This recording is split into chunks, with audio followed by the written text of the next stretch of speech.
get participation points for if it's 1 year, concentration are 2 years, and then completion is they're with us, those are all 4 years.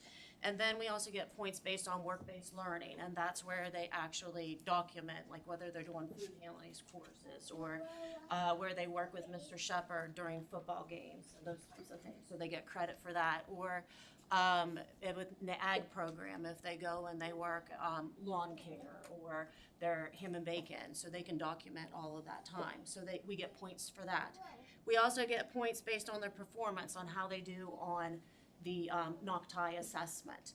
And then any types of endorsements that we receive as far as our teachers, and are they properly credentialed and that type of thing. And so based on that, we get one big grade, and it was a 96, so you can't do any better than an A. So, and then this last year we had a 99, so we're just right where we need to be. And so, so that's kind of a green check mark that we get on our overall efficiency scorecard from the State Department. So without further ado, I will turn this over to our Project Lead the Way. Project Lead the Way is something that we started at the middle school level.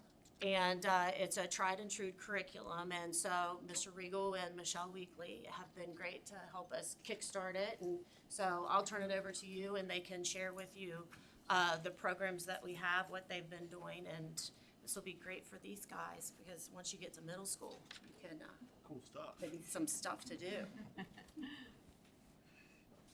So I think we had a plan where we were going to have kids come present, and we're going to explain that. Well, okay. So when I explained to them, I said, I'm not sure where the board meeting is. I think it's here at school. They heard during the school day, so they were very excited to possibly miss class. And then when I told them it was 7 o'clock at the board meeting today, they all looked at me with blank stares. So. But we've also got a choir concert going on and practices, so we probably wouldn't have had a great turnout anyway. But I just want to briefly talk about how we got to this point.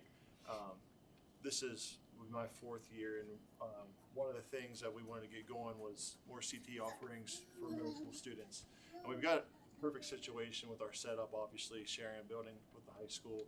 First thing we did, I met with Mr. Morris, and we worked it out to where during 7th period, we have a large majority of our 8th grade students are going through a 4-class rotation each quarter of the year through ag, radio broadcast, library, STEAM, and I'm missing business education.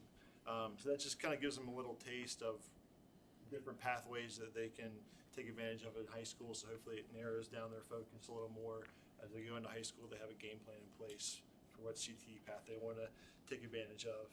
And then we got in touch with the State Department 2 years ago. We started Discover Your Future, and we've presented on that in the past. I'd like to have Mrs. Chrissy Wright at a future meeting come present more on that. But I'll call it our CTE department at the middle school with our Project Lead the Way now and our Discover Your Future. It's done the right way. I know there's a lot of other places that it can be put in as a checkbox, or everybody teaches it, or goes through the motions. But these two and DYF teachers, they work tirelessly all summer, all throughout the year to make sure that we've got the best curriculum in place for these classes, best experiences, field trips, activities. It's truly done the right way, and these kids are getting the best experience that they could out of these courses. So. Yeah, to follow up with that, in order for us to teach these classes, we had to go through, it's a week-long training, 5 8-hour days on Zoom call, while we're also, basically what we do is we are going through the class as the students, which is a semester-long class. We're doing it in a week's time, plus they're telling us how to instruct it as well. And so 5 8-hour days, and I signed up for 2 in a row because I'm teaching 2 classes, so that was a rough 2 weeks, but I got through it. So I'm going to talk about flight and space. I'm doing flight and space this semester. Next semester, I get the 8th grade, and we're doing app creators, which is also a really cool class. But anyways, this course gives our middle school students hands-on STEM learning experiences through aerospace engineering and space exploration. All right. So, Project Lead the Way, or PLTW, is a nationally recognized STEM program that gives students real hands-on learning in engineering, computer science, and biomedical science. Instead of memorizing facts, students learn through activities, projects, and solving real problems. PLTW builds critical thinking, problem solving, collaboration, creativity, and technical literacy, all of which supports West Virginia's focus on college and career readiness. All right. So in PLTW, students, sorry about that. The Flight and Space course introduces students to aerospace engineering and space exploration. They learn how things fly, how aircraft are designed, and what it takes to travel beyond Earth. Everything they do connects science and math to real-world aviation and space challenges. How the class works, the course is built around the engineering design process. So that's the first thing we learn. And students define a problem, they brainstorm solutions, create prototypes, and then test and improve their designs. They document everything in their engineering notebooks, and their assessments are project-based instead of traditional tests. This mirrors what real engineers do. How the course is structured. Each day includes a short mini lesson to introduce key aerospace concepts. After that, students complete hands-on activities, which I'll present a few of those shortly. Collaborate with classmates and document their work. This structure keeps them engaged and reinforces learning through doing. Core concepts they master. Throughout the course, we learn the 4 forces of flight, which are lift, weight, thrust, and drag. We study aerodynamics and wing designs, build rockets to learn about Newton's laws, and explore human space exploration. Every concept is tied to hands-on experimentation. So developing a strong understanding of Newton's 3 laws of motion. We've done that by experienced action, reaction through rocket launches, inertia during flight tests, and see how force impacts motion. These laws are applied in meaningful, authentic activities. All right, so here's just some of the hands-on activities that we've done so far. Our students have completed a variety of engineering projects. These include designing paper gliders, building and launching bottle rockets, creating hot air balloons, testing airfoils in a wind tunnel, and designing spacecraft landing systems. Each project requires critical thinking, testing, and improvement. Okay, first project we did was our glider design. In the glider project, students were given 1 sheet of paper, paper clips, and tape. Using the design process, they created an airplane, tested it, recorded their results, and made improvements. This helps them understand aerodynamics and stability while practicing the scientific process. All right, next, they love this one. As you can see, the floor got a little messy, but I cleaned it up. We did bottle rockets. For our bottle rocket unit, students experimented with different propulsion mixtures, including vinegar, water, soda pop, baking soda, Alka-Seltzer, and Tums. They made predictions, tested combinations, recorded data, and tried to maximize thrust. A few mixtures were so powerful they even hit the ceiling. I think that video should work. Click on it here. Unfortunately, I did not get the one to hit the ceiling.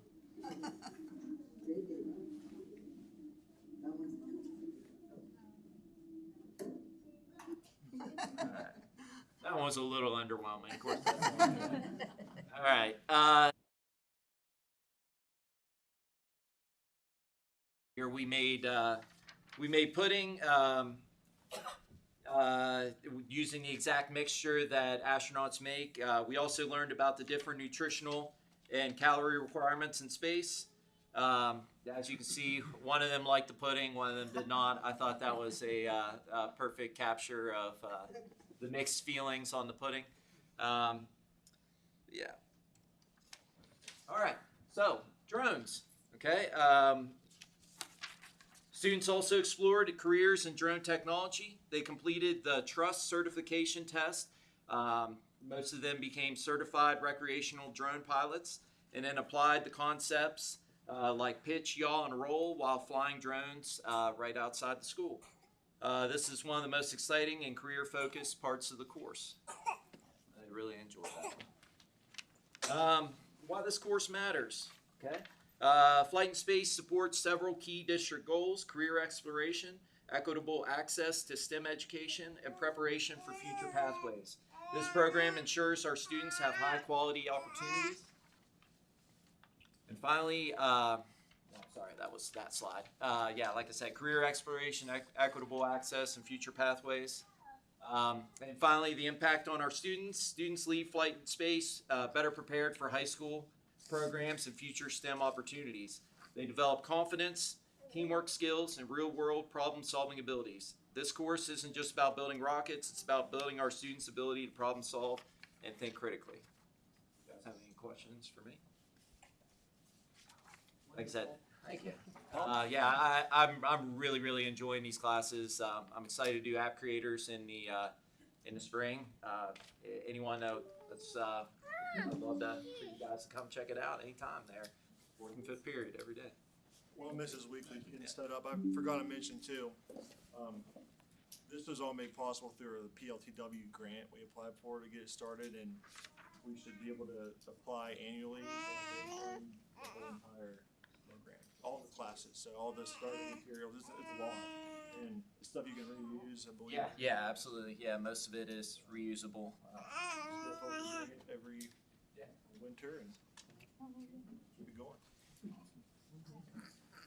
I'm teaching the design and modeling course, and like Mr. Riggle said, this summer it was a pretty intense week of doing the projects in kind of a sped up way and learning how to bring those to students.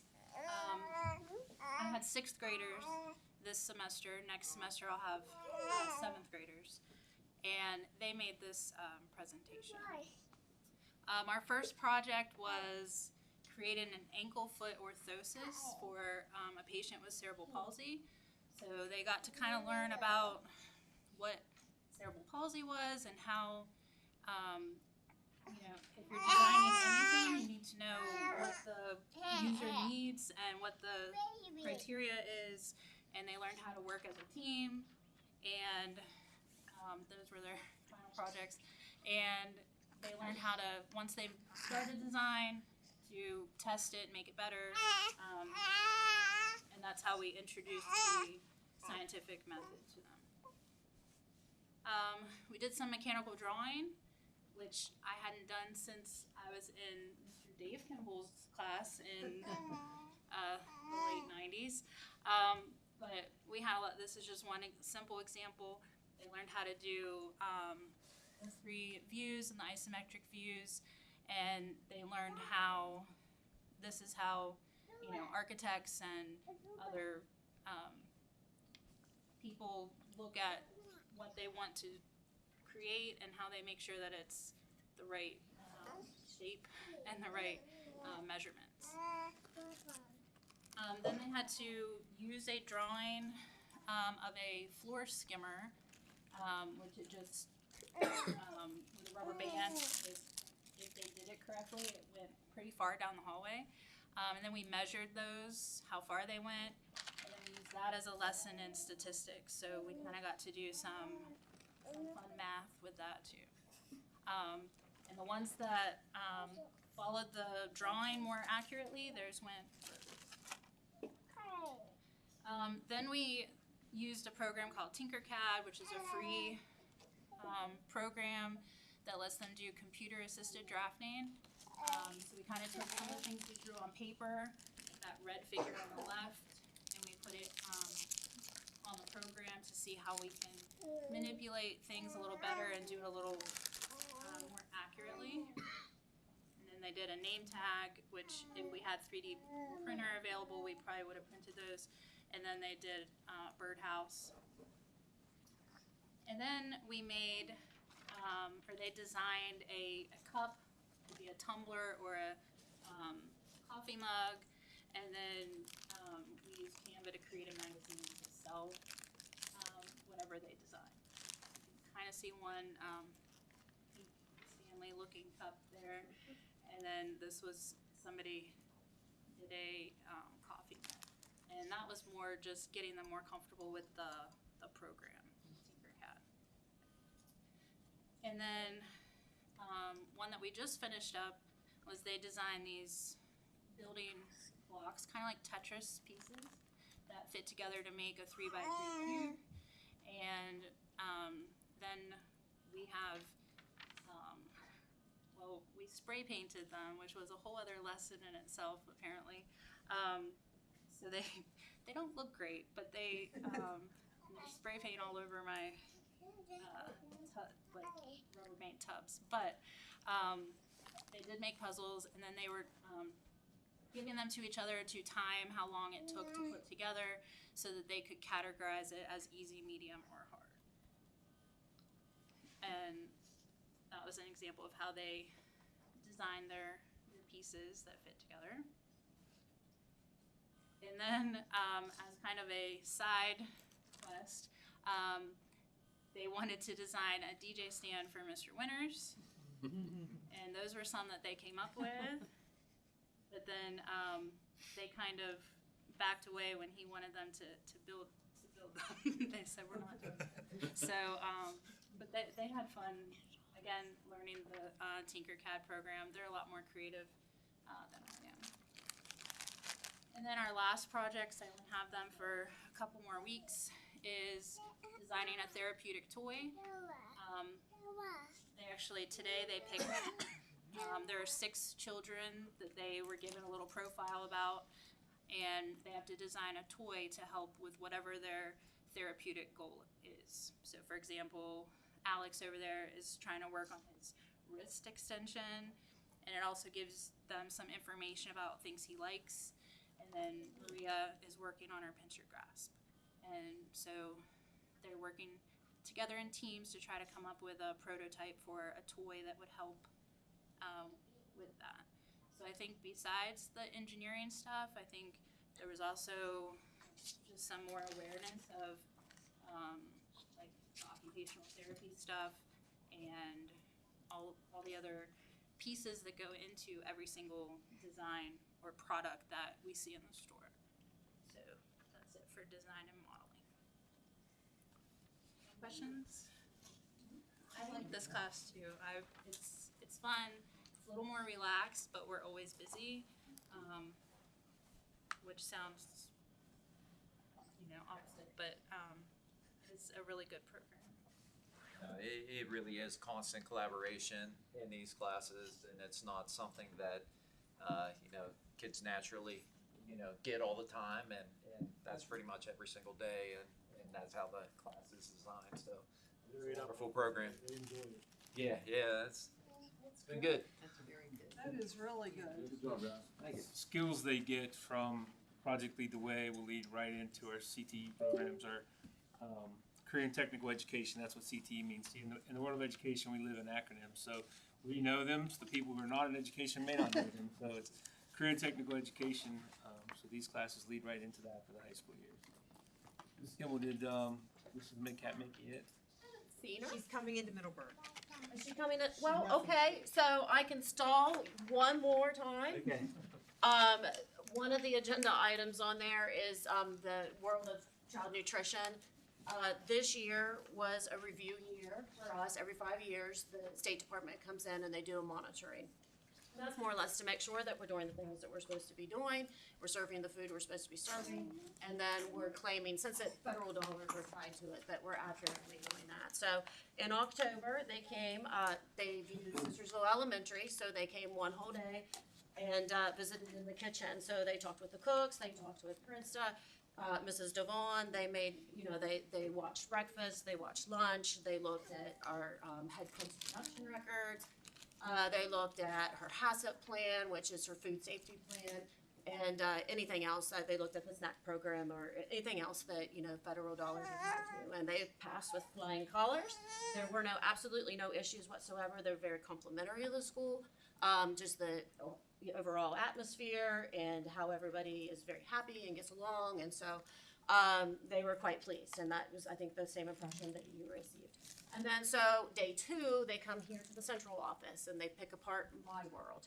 So they look at what we do in wellness. They'll look and verify that to make sure that the numbers that are sent to the computer, that I claimed them correctly, again, federal dollars are tied, so they want to make sure that I'm accurately claiming and the money that we receive is the money that we've claimed. So they look at that.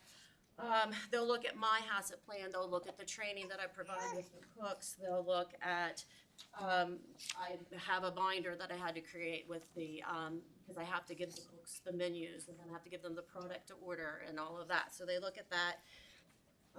And then they, you know, they just, whatever questions that they might have about finances and those things. So, we passed, I won't see him for another 5 years. So that's a good thing, and that was one of those green check marks that Mrs. Miller had shared several meetings ago. So, and without further ado, Mrs. Vega is here, and so we'll get started with her presentation. Hi guys. Is it okay if I stand here? Yeah. So in the beginning of the year, we did the fire safety poster, and we had a lot of entries and stuff like that. But I felt that there was 6 of them that really stood out, and so we had a winner from each grade level, kindergarten through 6th grade or 5th grade, and then so we sent those over to the state. Okay, so this was the first one. This was a kindergarten Arthur Borman Elementary winner, Jacqueline Scarborough.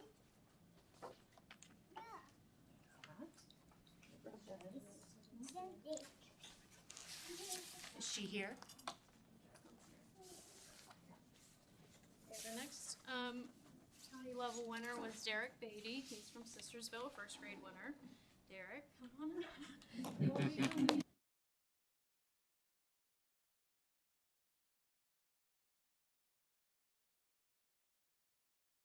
People are welcome to get pictures too. She took the time to put their drawing up there, so you're welcome to.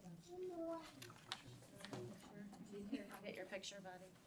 Yeah, getting right up there in front of the screen. We can send them, we'll put them out on. We can do that, yeah, if that works. Do you want to see a bunny? Hold on. There we go. Congratulations.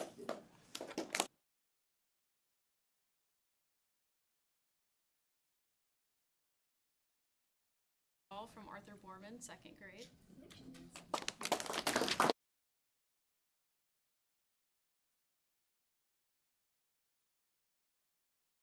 Complicated way ever. Small rat maze around here. Your art kit, you want me to hold the art kit while you're taking a picture? All right, you want to look up here? Yep.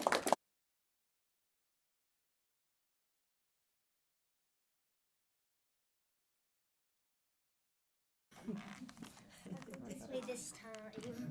Good job. Okay, next winner was Micah Owens from Sistersville, 3rd grade.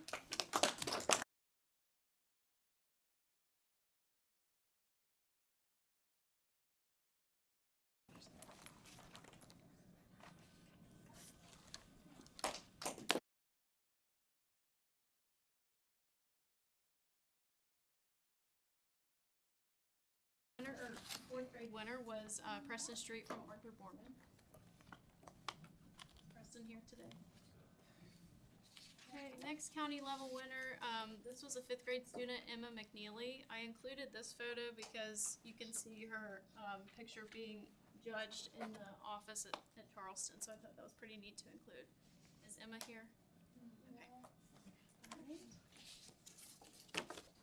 Okay, so then about a month or two ago, we had a West Virginia Department of Education. They had a conference going on. And they decided to open up an art contest for the West Virginia artists at the elementary and high school level. We had 2 students place, and then we also had 3 students on display at the show. So the first person that we have is Addison Wells from Borman, 1st grade. She placed 2nd at the state art show. Is Addison here today? The next winner that we had was Scotland, and she placed 3rd, 1st grade winner.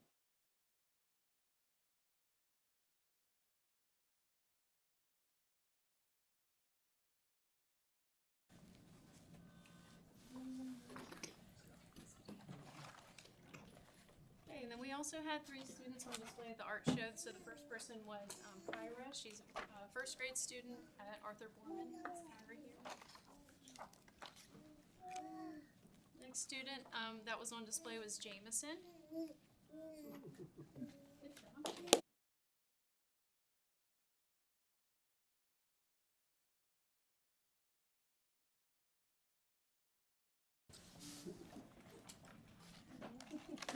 And then we had another student on display as well, Willow Titus, first grade from Arthur.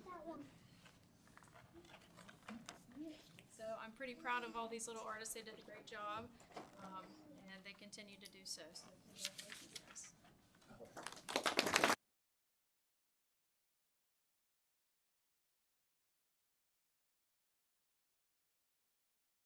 Townsend Midcap, she's our elementary art teacher between both Arthur Borman and Sistersville Elementary School. She's doing a great job. He does.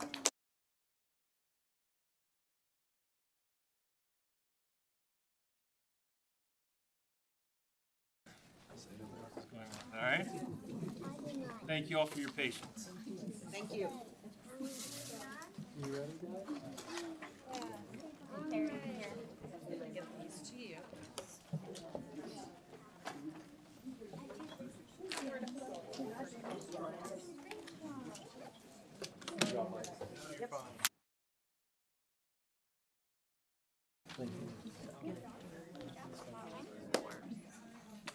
It worked out just perfect. There's plenty of presentations. You were just fine.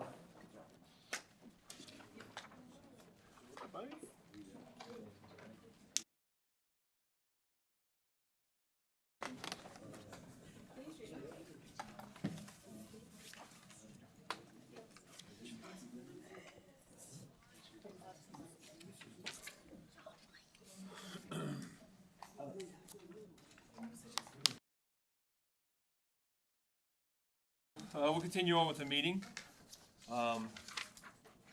That's always fun. We need to continue to make sure we bring kids in like that. It's we always need a bigger meeting room. We have that many now, right? So it was very nice. Delegations, there were none. Communications, none on the agenda. Superintendent's report, nothing to report there. I think we had a much needed break last week. I think it was time, and I think everyone enjoyed it, and it's well deserved for our teachers and staff for the effort they put in the last 15 weeks before that. So I really appreciate that. Project updates. We are on the cusp of putting out bids for the new elementary school. We had our last design meeting a couple of weeks ago, and we're now down to the finite points of furniture and things like that. So we're excited. We've got to see a few renderings, but I hope at the next board meeting I can bring you actual 3D renderings of the inside of the building. You guys have seen the outside, but I want you to be able to see the inside. It's going to be a great space for all kids. And the property is stunning, absolutely stunning. And I took my orange shoes the other day and went through, nice little walk, but where the bridge comes across and goes up through the road, it's just going to be so pretty. Yeah. It's going to be a beautiful campus all the way around. Yeah. So we're excited about Excited.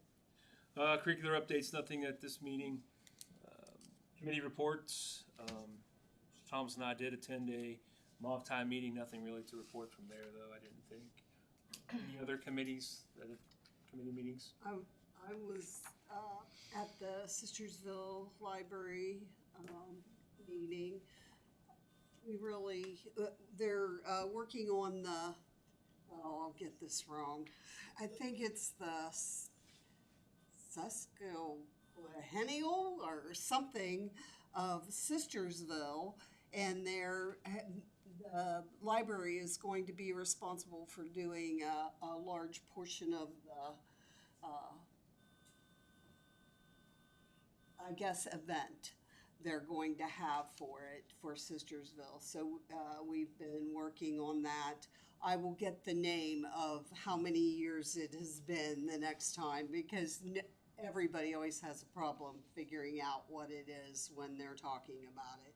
So I probably butchered that, but it is interesting. They're doing very well, and it seems like the library has 3 people working in it now, and it's being used. So that's a good thing. Anyone else? All right. Nothing under staff reports, nothing under finance to bring to you. Policy reviews, Neola's still working. They are being vetted through the Neola, the lawyers that they use, and then we'll start bringing you those new policies piece by piece as they come through in the state. The state will first approve those, then I will bring them to you all for review. Nothing under athletic schedules. As you can see there, we have quite a few trip requests and other requests that have all been vetted and approved. Other requests, you can see there we had a couple. And under personnel, Mr. Kimball resigned from his position as the cross-country coach. Roger Kimball resigned from his position as substitute teacher. Heather Smith resigned from her position as substitute cook. And Kelly Smith resigns her position as a bus operator effective December 5th, 2025. I would like to, I'm happy to say that we have 3 student teachers who will be able to do some substitute for us now. They're all Tyler County residents. Keisha Brown, Leah Fletcher, and Casey Shannebarger will become substitute teachers for us, along with Christy Canfield, Ashley DeMarco. Those will be all substitute teachers that will be coming on board. And then Miss Logan Kerr, who's here tonight, will be the new assistant principal at Tyler Consolidated Middle School. And Miss Beth Sigley will be the new assistant principal at Tyler Consolidated High School. And those will be effective immediately. Well, Logan's will be effective. Yeah, they're both effective immediately. I'm sorry, I misspoke on that. Employ Tom LePayden as a mentor teacher at Tyler Consolidated Middle School, along with Aubrey Williams at Sistersville Elementary School. Jess Masters at the high school will be a mentor teacher. And then employ Emily Morris, Kylie Meeks Jenkins as substitute cooks. And Thomas Lemons will be the bus operator for Route 57, and that will be effective immediately. Other personnel, Mr. Winters has requested that Caitlin Owens be approved as a volunteer coach for the Tyler Consolidated Middle School wrestling team, effective immediately. Miss Owens has helped us last year, and because of work, she thought she was going to have to resign, and she did, but now her work schedule allows. I think, if I'm not mistaken, I think we have 17 girls on the middle school wrestling team. We have about 35 total, boys and girls. 35 total on the middle school wrestling team. So we felt the need that there be a female coach, and that's just very helpful. If there's sometimes now, female wrestling is getting to be such a popular sport that they're actually having meets and tournaments of their own. It used to be they wrestled everybody, but now it's become such a high interest sport. First time for the middle school that we'll have standalone girls meets we'll get to do. Yeah, so that's big. That's a big thing for girls in general. Bills have been paid. The next meeting then will be held on Monday, January 5th, 2026 at 7 p.m. in the Tyler Consolidated Board of Education office located on Dodge Street in Middleburg. We also have a training Yes. December 15th. Here. Thank you. Yes, that training will be here with Mr. Howard O'Call. That agenda went to the state today because it has to be approved by the state. And then once that time is set and that agenda's back, I'll make sure we get that out to the public so they know. But it'll be the first training session with Mr. O'Call. It will be. Which is a good thing. Yes. Yep. Okay, if there's nothing else, it is 7:37 and I am calling this meeting adjourned. Thank you.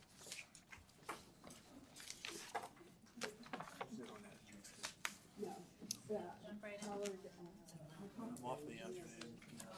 Yeah. Yep, 2 months from today. I'll let you know. Andy? I didn't really get a chance to talk to him in the meeting. I thought maybe I We would. have like two Every time in the we had a break. area that we could. Probably just gotta get them hooked up with you guys to figure out how to, I was back by that'd be the perfect place for it. It's out there. How you doing? There was a board and projects. Oh. You know, Has it's them the on same boards too.